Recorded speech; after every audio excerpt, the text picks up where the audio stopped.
Family, what's going on? Kyle Henderson, Bama Football on YouTube. Here to explain what I think is going to happen in the college football playoffs. I got a couple different scenarios. I'm going to show you the bracket. I'm going to go over locks and bubble teams. Here is a bracket as of today, okay? So if we had the playoffs, and here's kind of going off the metrics that we have after Texas A&M lost this past weekend, I have it number 1, Ohio State, number 2, Indiana, 3, Georgia Tech, Oregon, number 6, Ole Miss, 7, Texas A&M, I moved them from the number 3 spot to 7.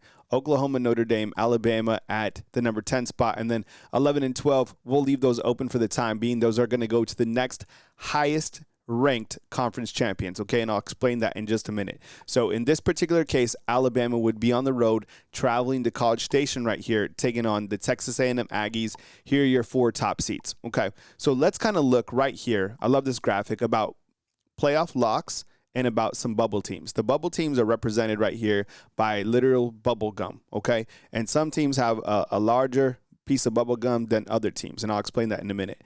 Here's what I think are playoff teams. Can we all agree that these are locks, right? Ohio State all the way through Oklahoma, I guess even Notre Dame. Even though Notre Dame has a head-to-head loss against Miami, it seems to me like the committee is like just going to make Notre Dame get into the playoffs, right? Because of their back-end play, they can run the football.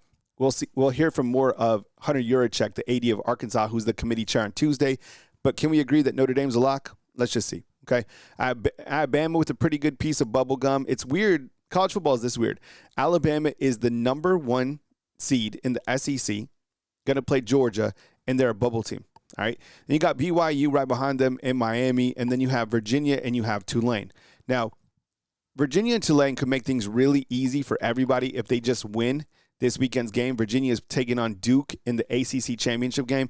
Check this out. Duke has 5 losses, and they were able to make it to the ACC title game. And Tulane is playing North Texas. Tulane, their head football coach, John Summerall, just got hired to Florida. He's going to coach for Tulane and also, get things organized at Florida. And you think you have a busy schedule.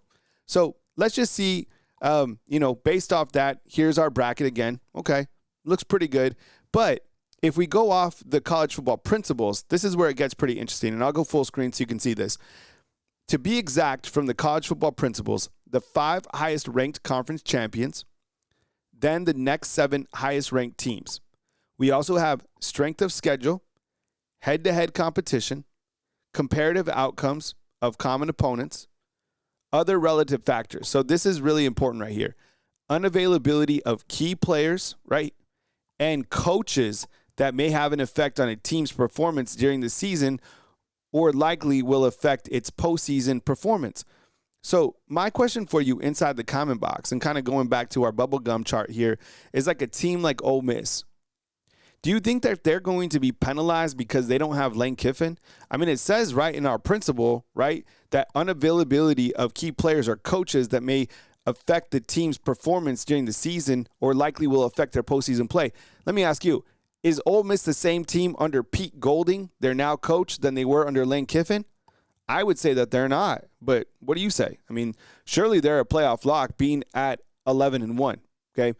The other thing is, the criteria says head-to-head competition. This is literally copied from the playoff criteria on the college football playoff official site.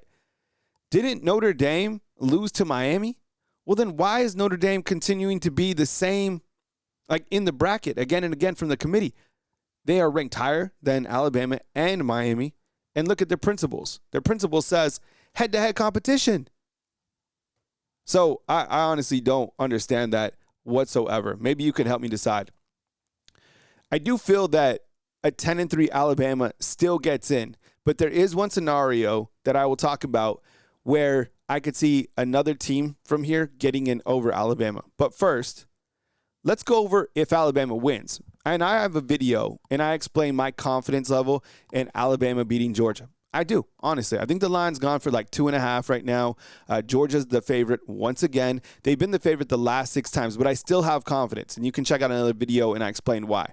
But if Alabama wins and they beat Georgia in the SEC title game this weekend, this is what it looks like in my opinion, okay? And I filled out the entire bracket. And I had Tulane and I had Virginia win this weekend just to make it easier, okay? So I have the number 1 team you can go over here to the left, or you can look at the bracket. I'll read it off kind of 1 through 12. I have number 1, Ohio State. They should finish 13-0. I need to fix that. Alabama would finish out 11-2. Indiana would be 12-1. And Tech, I gave them in the 4 spot because they'd win the Big 12. They would be 12-1. Georgia, I'd move them to the 5 spot, 11-2. Oregon would finish 11-1, right? The season complete. Same thing with Ole Miss, A&M, Oklahoma, Notre Dame. Virginia, they won, so they're one of the top 5 highest conference champs, and same with Tulane, okay? So here's your bracket. And in this scenario, Tech, Ohio State, Bama, they would get the byes into the quarterfinal, which would mean for Alabama that they would take on the winner of Virginia and Oregon. I like this. Now, it's important to note that these quarterfinal games are not at the home site. These are bowl games, as are the semifinals and then the championship. The only time in the playoffs that they are at the host site is in this first round. So, for example, Tulane would be traveling to Athens.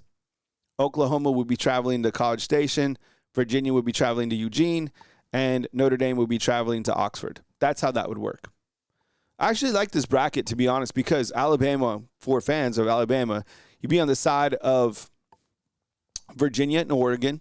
I think, Bama could take those teams. And then you look at maybe a possibility of a matchup with, let's say, maybe Ole Miss gets hot or Indiana.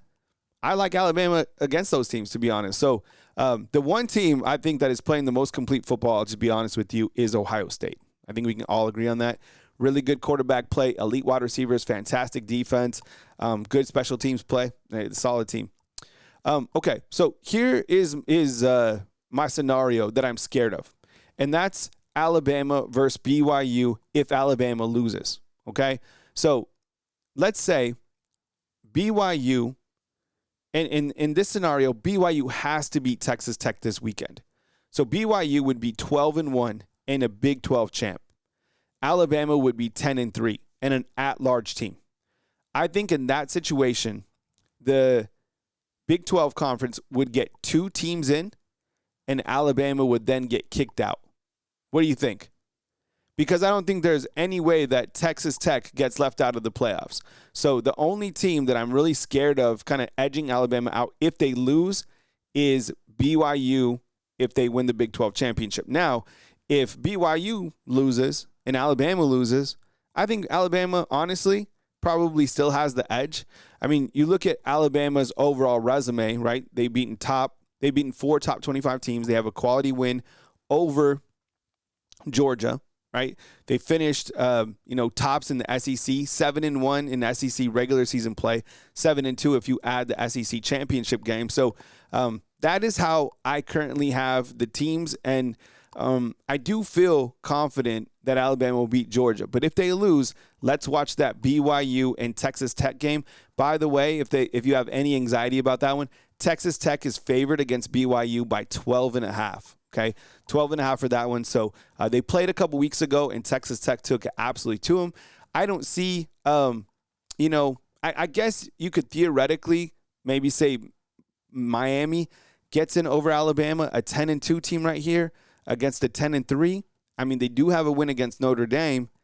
I just don't think that they have the strength of schedule that would propel them over Alabama. I mean, they don't really have any marquee wins. Alabama has a better win. They played a tougher schedule, right?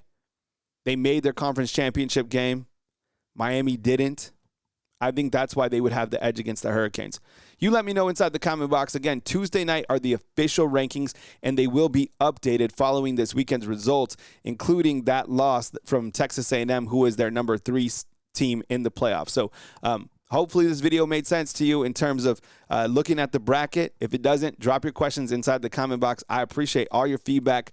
As news happens, think Bama Football on YouTube. I appreciate you guys watching, and Roll Tide.